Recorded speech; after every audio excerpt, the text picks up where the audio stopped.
स्वागत है आपका। आप हैं शिक्षा मंथन के साथ और आज हम लोग बात करने वाले हैं बुद्धि के सिद्धांत के संबंध में, जिसमें कि आज जो हमारा टॉपिक है वो है बहुकारक सिद्धांत। इस सिद्धांत को मल्टी फैक्टर थ्योरी भी कहा जाता है और इसके प्रतिपादक जो हैं वो थॉर्नडाइक महोदय हैं। अब इस सिद्धांत की चर्चा करने से पहले एक बार ये हम चर्चा करना चाहेंगे कि आपको इस चैनल के माध्यम से डीएलएड, बीएड, एमएड, नेट या इस तरह की जो भी और टीचिंग से रिलेटेड कंपटीशन एग्ज़ाम होते हैं, उन सारे एग्ज़ाम्स के लिए उपयोगी मैटर प्रोवाइड कराए जाते हैं। और इसके साथ साथ एक चीज़ और हमने शुरुआत की है कि एक ऐसा हमने प्लेटफॉर्म भी तैयार किया है जिसके माध्यम से आपको पीडीएफ जो है वो भी मिल जाता है और इसका आप लिंक डिस्क्रिप्शन बॉक्स में जा कर के आप देख सकते हैं। और वो भी जो आपको पीडीएफ मिलेगा वो पूरी तरह से फ्री होगा। तो आप आइए जुड़े हमसे इंस्टाग्राम में या टेलीग्राम से और आप अपना पीडीएफ भी डाउनलोड कर सकते हैं। तो आपकी स्टडी में ये काफ़ी हेल्पफुल होगा। तो ठीक है, आइए चलते हैं, शुरुआत करते हैं थॉर्नडाइक का बहुकारक सिद्धांत। थॉर्नडाइक महोदय ने मूल रूप से अभी हमने क्या बताया आपको कि इसके प्रतिपादक कौन है, थॉर्नडाइक हैं। इन्होंने क्या बताया कि स्पीयरमैन, सबसे पहला काम तो इन्होंने ये किया कि स्पीयरमैन ने जो टू फैक्टर थ्योरी दी थी, अभी इसके पहले ही हम लोगों ने चर्चा की है पिछले वीडियो में स्पीयरमैन के द्विकारक सिद्धांत की। ठीक है, तो द्विकारक सिद्धांत जो स्पीयरमैन ने दिया था उसकी थॉर्नडाइक महोदय ने उसका खंडन किया। ठीक है, उसकी आलोचना की और उसकी आलोचना करते हुए इन्होंने ये बताया कि बुद्धि असंख्य स्वतंत्र कारकों से मिलकर के बनी हुई है। स्पीयरमैन ने क्या बताया था कि बुद्धि दो कारकों से मिलकर के बनती है, पहला जी यानी कि जनरल इंटेलिजेंस और दूसरा एस यानी कि स्पेसिफिक इंटेलिजेंस, यानी कि सामान्य बुद्धि और विशिष्ट बुद्धि। ठीक है, लेकिन थॉर्नडाइक महोदय ने ये बताया कि नहीं, ऐसा नहीं है। बुद्धि का जो निर्माण होता है या जो बुद्धि की संरचना होती है उसमें कई स्वतंत्र कारक होते हैं और उन सभी कारकों से मिलकर के बुद्धि का निर्माण होता है। ठीक है, तो ये मुख्य अंतर है स्पीयरमैन और थॉर्नडाइक के सिद्धांत में। ठीक है, जैसा नाम से ही स्पष्ट हो रहा है, बहुकारक सिद्धांत यानी मल्टी फैक्टर थ्योरी। बहुत सारे फैक्टर हैं इस थ्योरी में या बुद्धि के संरचना में, इस किनके अनुसार, थॉर्नडाइक के अनुसार। ठीक है, चलिए नेक्स्ट देखते हैं। प्रत्येक तत्व अथवा कारक में कोई न कोई क्या होती है, सूक्ष्म योग्यता निहित होती है। ठीक है, थॉर्नडाइक महोदय ने ये बताया कि जो भी कारक हैं उन सभी छोटे छोटे कारकों में कुछ न कुछ योग्यताएं अवश्य होती हैं और उसमें वो समाहित रहती हैं। ठीक है, नेक्स्ट पॉइंट आइए हम लोग देखते हैं। यह सभी कारक स्वतंत्र रूप से किसी विशिष्ट मानसिक योग्यताओं का कुछ प्रतिनिधित्व करते हैं। ठीक है, जो भी व्यक्ति कुछ मानसिक क्रियाएं करता है उन सभी मानसिक क्रियाओं में इन कारकों का प्रतिनिधित्व होता है। ठीक है, चलिए नेक्स्ट आइए देखते हैं हम लोग पॉइंट। अब यहाँ पर ये महत्वपूर्ण बात इनके सिद्धांत की सबसे ज़्यादा आती है कि किसी मानसिक कार्य को पूरा करने में अनेक छोटे छोटे कारक मिलकर के सहयोग करते हैं, जैसा कि भी हमने इसके पहले वाले पॉइंट्स में चर्चा की थी। अब आइए एक चित्र के माध्यम से हम लोग देखते हैं। ये मान लीजिए बुद्धि की संरचना है। अब यहाँ पर क्या है कि ये सब जितने भी छोटे छोटे पॉइंट्स हैं, ठीक है, ये क्या हैं, आपकी बुद्धि के जो संरचना है उसमें ये फैक्टर हैं, ये कारक हैं। और इन सभी कारकों को, जितने भी कारक हैं, सबकी कुछ न कुछ अपनी कह लीजिए कि क्षमता है और अपनी क्षमता के अनुसार प्रत्येक व्यक्ति जो भी मानसिक कार्य, मेंटल वर्क करता है उसमें ये अपने स्तर से सहयोग करते हैं। ठीक है, तो ये थॉर्नडाइक महोदय का मानना था कि बुद्धि की जो संरचना है, ये ओवरऑल बुद्धि की क्या है, वो संरचना है और ये बुद्धि की संरचना, इसमें बहुत सारे छोटे छोटे कारक मिलते हैं और इन्हीं कारकों से मिल करके बुद्धि का या बुद्धि की संरचना का निर्माण होता है। ठीक है, चलिए नेक्स्ट पॉइंट आइए हम लोग देख लेते हैं कि थॉर्नडाइक ने बताया कि सामान्य बुद्धि नामक कोई चीज़ नहीं होती है। अभी आपने क्या देखा था इसके पहले कि स्पीयरमैन ने जो बताया था जी कारक, ठीक है, कौन सा कारक, जी कारक, यानी कि सामान्य बुद्धि। तो थॉर्नडाइक महोदय ने क्या बताया कि ये इस तरह की कोई चीज़ नहीं होती है। ठीक, अब इन्हीं के सपोर्ट में एक मनोवैज्ञानिक है फ्रीमैन। फ्रीमैन कहते हैं कि इन्होंने एक कोटेशन दिया और इस कोटेशन में इन्होंने क्या कहा कि इस सिद्धांत के अनुसार तब सामान्य बुद्धि के समान कोई चीज़ नहीं होती है, केवल इसमें क्या होता है, बहुत सी क्रियाएं होती हैं। इन्होंने फ्रीमैन ने ये कोटेशन दी अपनी बुक में theory and practice of psychological testing, और ये इन्होंने बुक कब लिखी थी, 1965 में। कब लिखी थी, 1965। ठीक है, चलिए नेक्स्ट पॉइंट देखते हैं।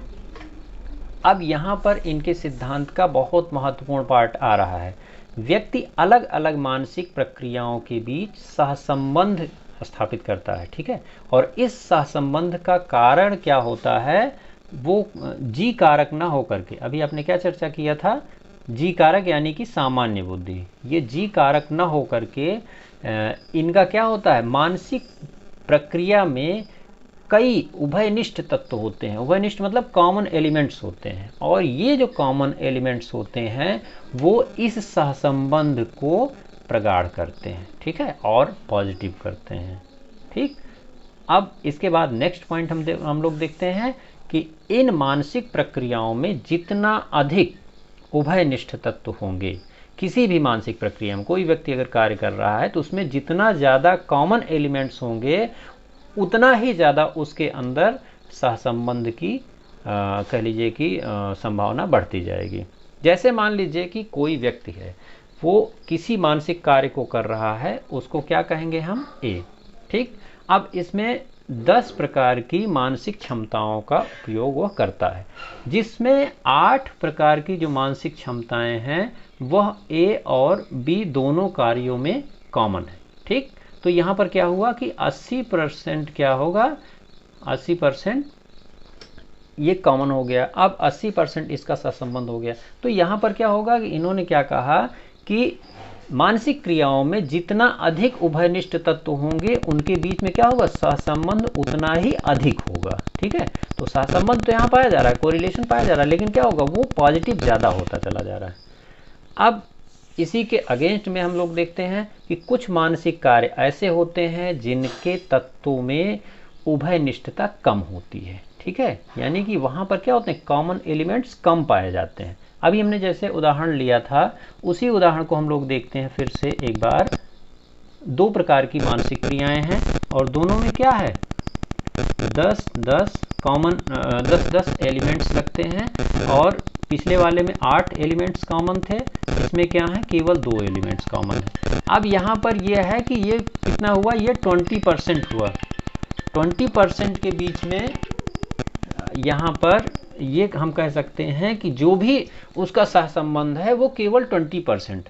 तो यहाँ पर क्या है, यहाँ पर सहसंबंध तो पाया जा रहा है, लेकिन उसकी जो संख्या है वो क्या है, उसका परसेंटेज जो है वो काफ़ी कम होता जाता है। तो ये थॉर्नडाइक का मानना था कि जब कॉमन एलिमेंट्स कम होंगे तो उनके बीच में जो सहसंबंध होगा वो भी काफ़ी उसकी मात्रा कम होगी। ठीक है, चलिए नेक्स्ट पॉइंट हम लोग देख लेते हैं।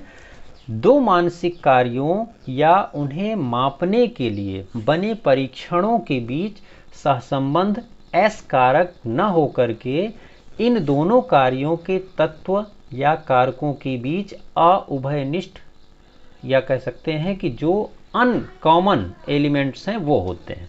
अब यहाँ पर स्पीयरमैन महोदय ने क्या बताया था कि एस कारक होते हैं, स्पेसिफिक फैक्टर होता है, लेकिन इन्होंने क्या बताया, थॉर्नडाइक महोदय ने ये बताया कि 2 मानसिक कार्यों या इन्हें मापने के लिए बने परीक्षणों के बीच में सहसंबंध एस कारक न होकर के, सहसंबंध का जो कारण है वो एस कारक न होकर के इन दोनों कार्यों के तत्व या कारकों के बीच अउभयनिष्ठ तत्व यानी कि जो अनकॉमन एलिमेंट्स हैं वो इसके निर्धारक होते हैं। ठीक है।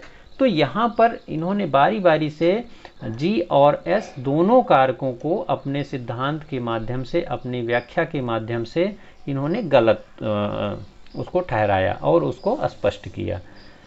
तो ये रहा इनका थॉर्नडाइक महोदय का सिद्धांत। इसमें इन्होंने केवल यही बताया कि बुद्धि के जो तत्व होते हैं वो केवल दो तत्वों से न मिलकर के बुद्धि क्या होती है, वो असंख्य तत्वों से मिलकर के बनती है, उसके बहुत सारे एलिमेंट्स होते हैं। तो इस तरह से इनका सिद्धांत ये कहता है, ठीक है। अब हम थोड़ा सा बात कर लेते हैं कि स्पीयरमैन और थॉर्नडाइक का जो सिद्धांत है उस सिद्धांत की चर्चा हम करते हैं।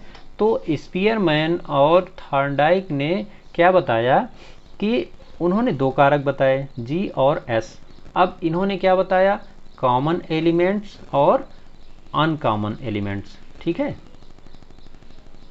तो इसकी हम आप कह लीजिए कि एक तरह से समानता देख सकते हैं, ठीक है।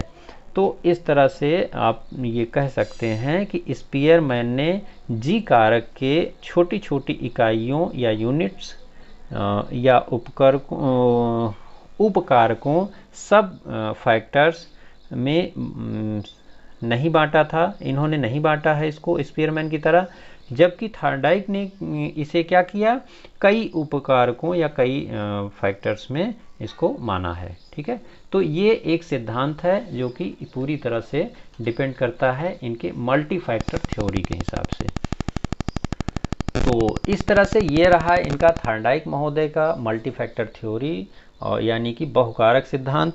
उम्मीद है कि आपको क्लियर हो गया होगा। यदि फिर भी कोई समस्या है तो आप कमेंट बॉक्स में आइए और आप अपनी कह लीजिए कि जिज्ञासा को वहाँ पे आप शांत कर सकते हैं। तो बहुत बहुत आपको धन्यवाद बने रहने के लिए। शिक्षा मंथन के साथ मिलते हैं नेक्स्ट वीडियो में, तब तक के लिए नमस्कार।